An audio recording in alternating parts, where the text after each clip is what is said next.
जय हिंद दोस्तों। मैं रविश कुमार आप लोग को आपके अपने YouTube channel perfect knowledge point पे स्वागत करता हूं। आज हम लोग केमिस्ट्री क्लास का 10वां क्लास देखने जा रहे हैं।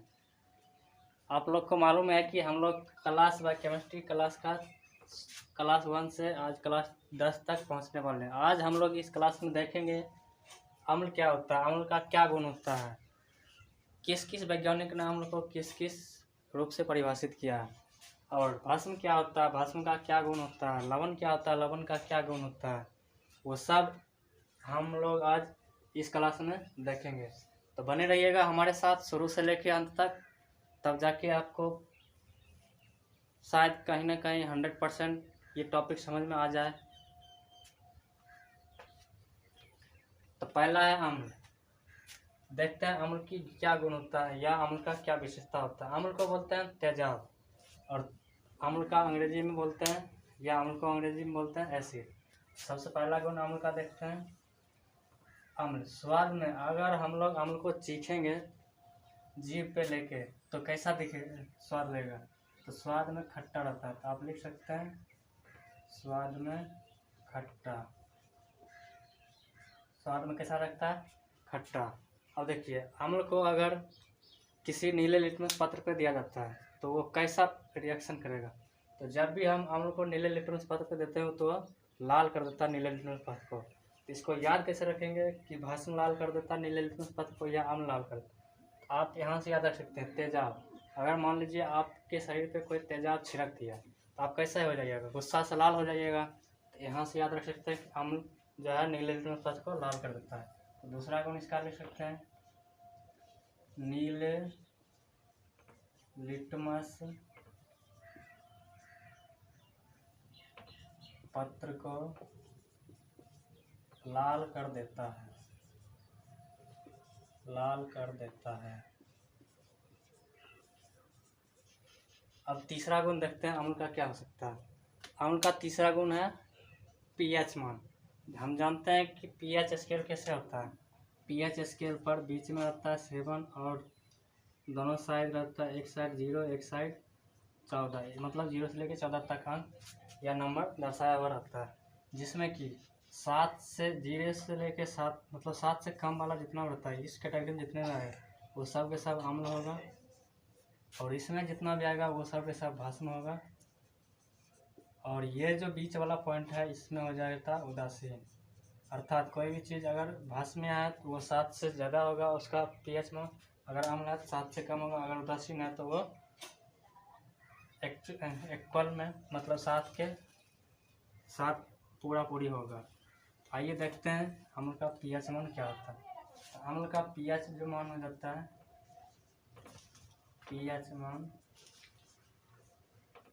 7 से कम होता है। किससे कम, 7 से कम।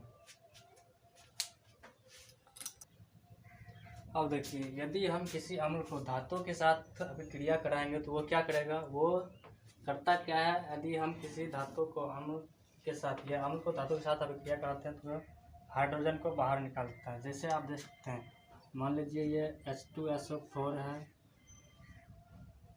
H2SO4, और इसके साथ धातु ले लीजिए Zn जिंक।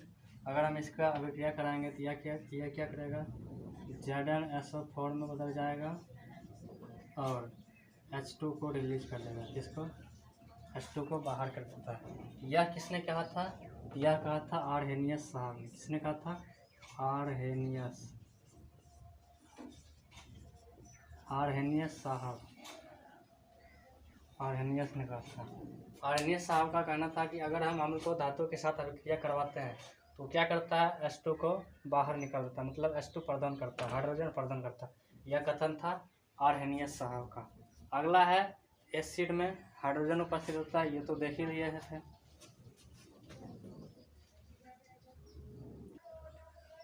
अब देखिए आर्हेनियस साहब का क्या कहना था, अम्ल के साथ अगर धातु का अभिक्रिया कराएंगे तो ये क्या हो गया, ये है अम्ल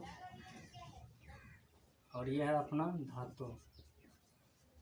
जब इसको इसके साथ अभिक्रिया कराते तो ZnSO4 में बदल जाता है और H2 को बाहर निकाल देता है। ये किसने कहा था, तो ये कहा था आर्हेनियस साहब ने। अब देखिए हाइड्रोजन में क्या होता है, हाइड्रोजन में एक मतलब एक प्रोटॉन और उसका द्रव्यमान भी एक ही है। एक प्रोटॉन, एक इलेक्ट्रॉन और एक उसका द्रव्यमान होता है। हाइड्रोजन में क्या नहीं होता? न्यूट्रॉन नहीं होता, न्यूट्रॉन नहीं होता। इसका कहना था, मतलब आरएनएस साहब का कहना था हाइड्रोजन प्रदान करता है, जबकि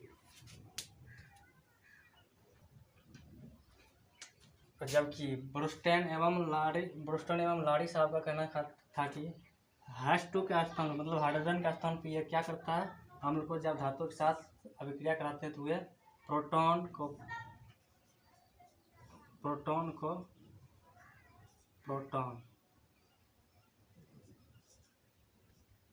रिलीज करता है। किसको? प्रोटॉन को रिलीज करता है। तो हम जानते हैं हाइड्रोजन में क्या होता है? न्यूट्रॉन नहीं होता, प्रोटॉन होता है और इलेक्ट्रॉन होता है। तो प्रोटॉन को रिलीज करता है। बात सेम ही है। ये किसने कहा था? ये कहा था ब्रुस्टेन एवं लाड़ी साहब ने।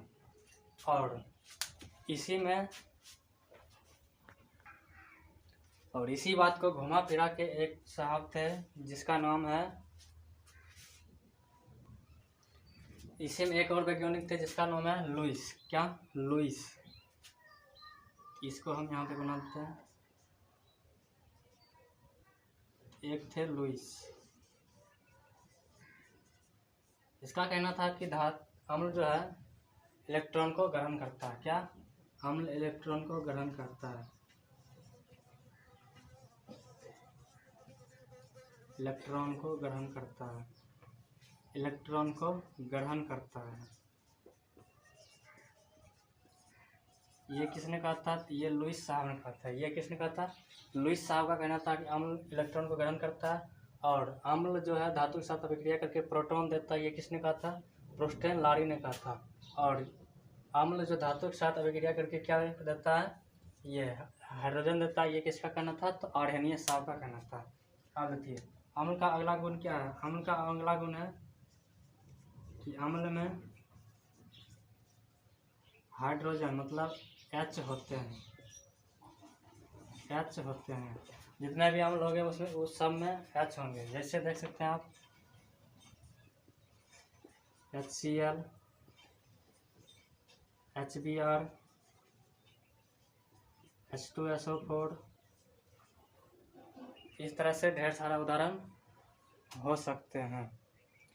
और भी देख सकते हैं HNO3, ETC। मतलब जितने भी अम्ल रहेंगे वो सब में क्या होंगे? हाइड्रोजन रहेंगे। अम्ल का ये पहचान है। दूसरा पहचान क्या है? ऑक्सीजन।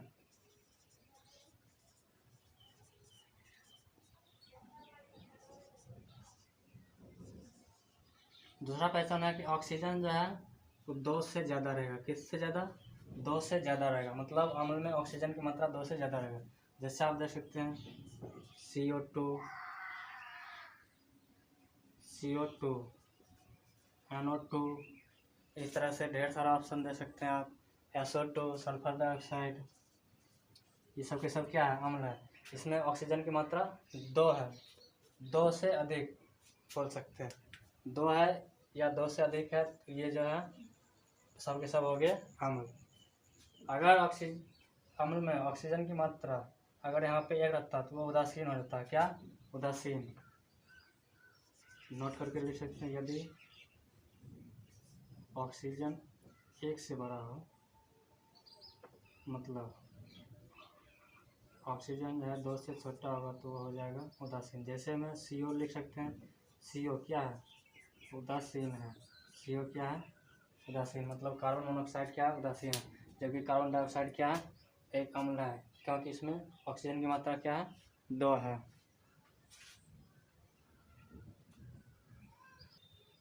अब देखिए अगला चीज क्या है? अगला जो है अम्ल पर कार्बन का प्रभाव। आप टॉपिक लगा सकते हैं। अम्ल पर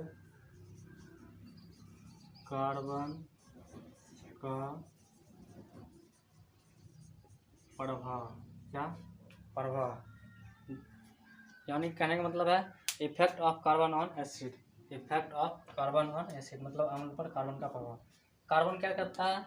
तो ये कार्बन जो है अम्ल को कमजोर बना देता है, अम्ल को कमजोर बना देता है। क्या? कमजोर बना देता है, बना देता है। जैसे हम आपसे उदाहरण में पूछ सकता है, अगर आपको दिखाई नहीं दे रहा हो तो आप यहाँ पे लिख सकते हैं।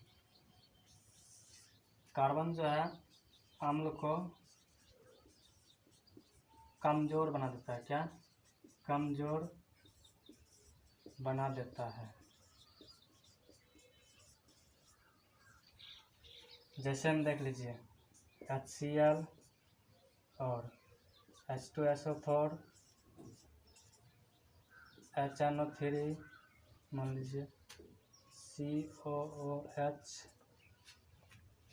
ऐसे अगर कुछ, या CH3OH, ऐसे अगर कोई दे दिया, या CHO और HNO3, और मान लीजिए 4 ऑप्शन आपको दे दिया और पूछ देगा कि इसमें सबसे कमज़ोर अम्ल कौन है, तो जिसमें देखिएगा कार्बन बनता है। कार्बन किसमें है? इसमें, मतलब कार्बन अम्ल को कमज़ोर बनाता है, तो ये जो है आपका ये वाला सबसे कमज़ोर हो जाएगा। अब चलते हैं नेक्स्ट टॉपिक भस्म की ओर। अब देखिए हमारा अगला टॉपिक है भस्म। भस्म को ही हिंदी में दूसरा नाम बोल सकते हैं राख, या क्षार भी बोल सकते हैं आप, और अंग्रेजी में उसको बोलते हैं बेस। होता क्या है, जब भस्म को हम जल में घुला देते हैं ना, जल में घुलाने पर, जल में घुलाने पर ये क्षार बन जाता है। क्या? क्षार, ये क्षार बन जाता है।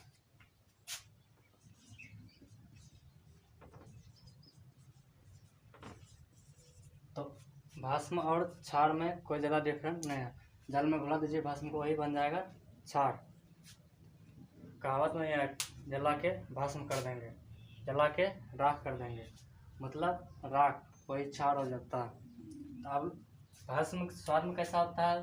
भस्म होता है तीखा या कड़वा, बोल सकते हैं कड़वा स्वाद में,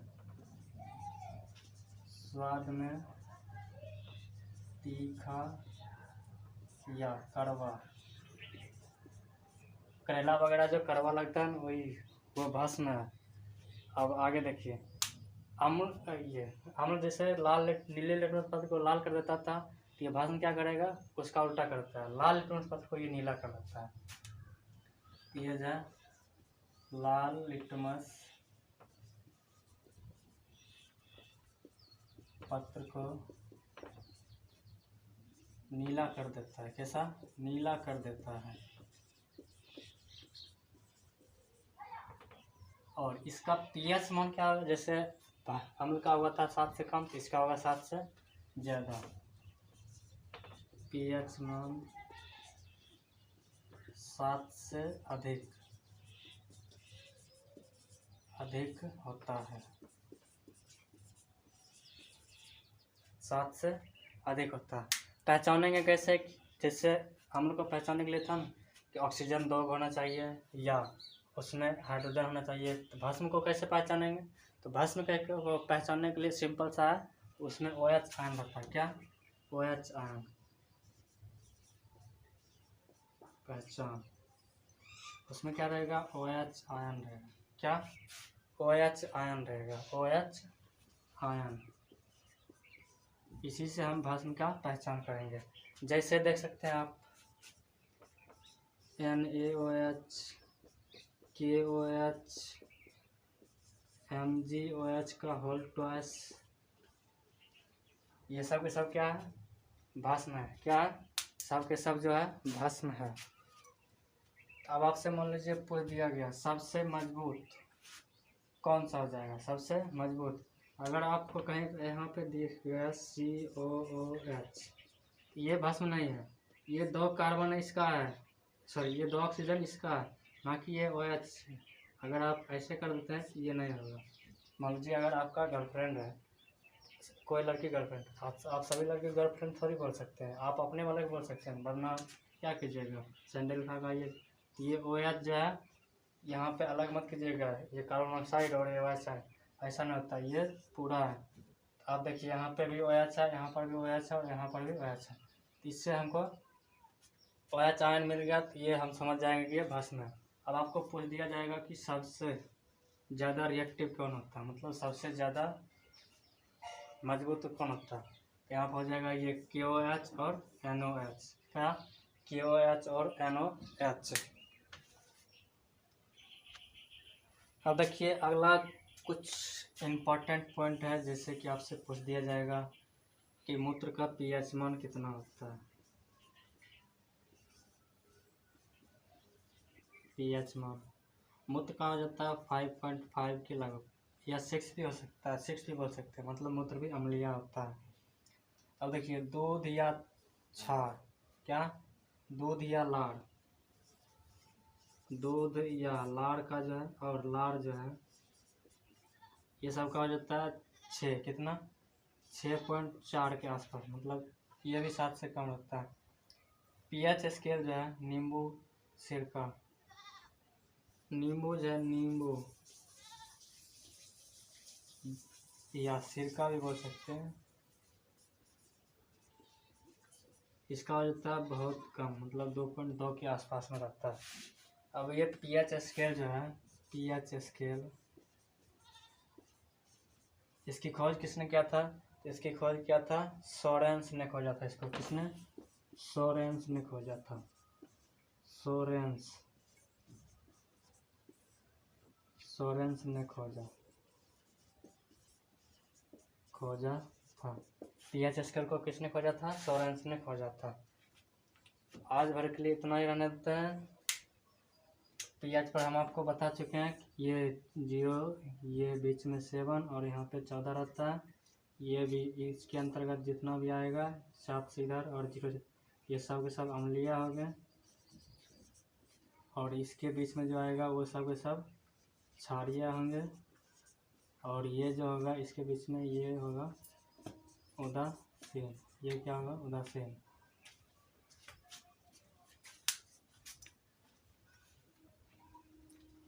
तो आज भर के लिए इतना ही रहने देते हैं, मिलते हैं अगले क्लास में अगले टॉपिक के साथ, मज़ेदार टॉपिक के साथ, कुछ न्यूमेरिकल वगैरह देख लेंगे।